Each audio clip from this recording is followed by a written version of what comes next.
I said I'd speak a little bit about policy concerns. And I mentioned that economic outcomes, and it's true, of highly educated immigrants have declined since the 1980s and are not what we would wish. As my deputy said a couple of days ago in talking to a colleague, he said at 3,000 miles away, our program looks really good. And when compared internationally, it is very good. I think Australia is probably the only country that has better outcomes for its immigrants than we do. But if you come within a mile and you look at what the outcomes are, then clearly we are not happy with the outcomes, both in the area of highly educated immigrants and the poverty rates that we're seeing in some of our cities. Poverty rates, or I'm not supposed to use that term, I'm supposed to say the rate of low income of immigrants is high. It's high particularly in Montreal, Toronto, and Vancouver. And it's been increasing, or it hasn't been going down, but it's been increasing as the rates for Canadian-born have declined. And so the most recent data for Vancouver, for example, shows that the rates for Canadian-born in Vancouver dropped significantly. The immigrant rate went up, and it went up to an extent that the poverty rate for Vancouver as a whole went up. So immigrants are becoming an increasingly growing source of poverty in our major urban centers, and this is something that we worry about quite a bit. And the other reason we worry about it is because despite research on the topic, and Statistics Canada, I have to say, has done some excellent work that describes the situation, we do not understand the reasons behind the phenomenon.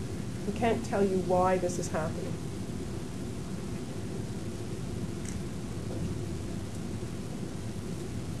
And we're also concerned about low official language literacy, and how do we address that? How do we develop programs or selection criteria or other things that can improve immigrant official language literacy skills? Knowledge of official languages, literacy, and communication skills is a huge area and a huge challenge. And there's very little objective assessment of official language ability.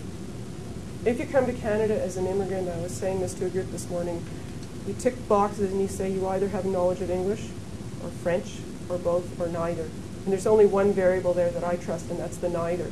Because to say you have a knowledge of English, I'm not sure what that means. I'm not sure the extent of it. And often immigrants may feel that they have a good knowledge of English before they come here, and they may find that that the reality is a bit different than what they anticipated.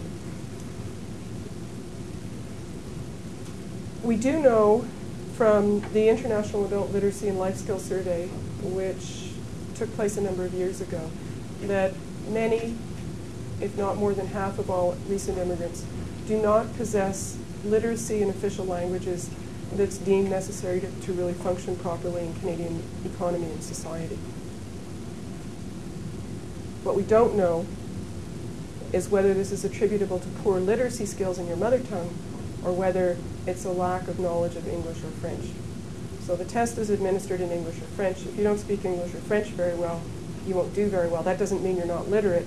That means that you need more language training. But if you're not literate, you're not going to do very well either. But that would mean that you need more literacy training before you can go on to language training.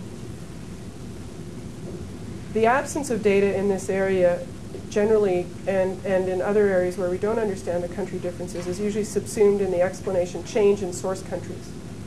So often you'll see, well, this percentage, and then a big percentage is attributable to change in source countries, which from somebody who uses research for policy is not, it subsumes a lot, but it doesn't really explain anything to me, and I can't say to the minister, well, you know, it's about change in source country.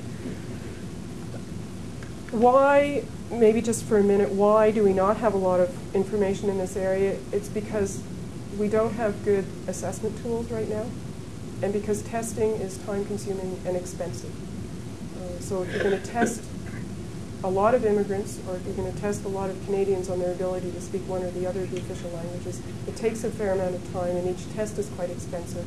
And we're only just getting to the stage where we're ready to explore more in that area. But recent work by my branch would suggest that there is another linguistic challenge, which is not about knowledge of the language or how to put a sentence together or what vocabulary to use, but about something called pragmatics.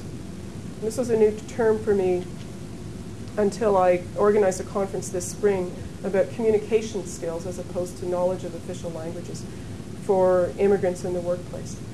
Pragmatics, if you're not familiar with it, is a term that refers to how language is interpreted in a culturally or workplace-specific context.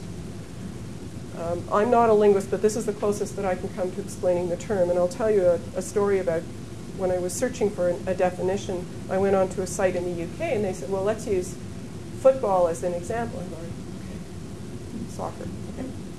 And then it says, and let's use the phrase man on. I didn't have the faintest idea what they were talking about. Not because I don't know much about soccer, but what did it mean? I didn't read the lengthy explanation which went on for about a page, and if you are a football fan, you probably know what it means.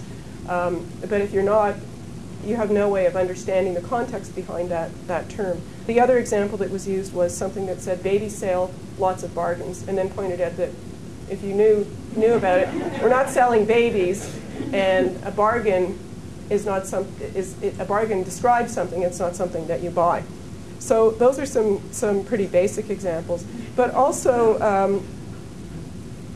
in the Canadian context at this conference, an immigrant who's a specialist in this area referred to how Canadians speak. We soften our language. When we provide feedback to employees, we're always coached, make sure that you give positive feedback, and then negative, and then maybe some positive at the end just to reinforce. And what this immigrant said, and he's been in Canada for quite a while, is that when many immigrants go and get their feedback from their employer and you say something positive, and then you say something negative, and then you say something positive, okay, so that's 2 and 1, so this is good. And then the next time you go back and it may be positive, because you want to do that, and then there's a couple of negatives, and you know, things are still okay. And then the next time, they may be out of a job, and they really don't understand why, because they haven't interpreted what their manager is saying in the same way that the manager is thinking about how the message is being sent. Another example might be that as a manager, and I say this to my staff all the time, I say, well, we should have a meeting. That's just a little softer than saying, you need to have a meeting, but I have no intention of being at that meeting, and I have occasionally found myself at meetings that I didn't really think I called.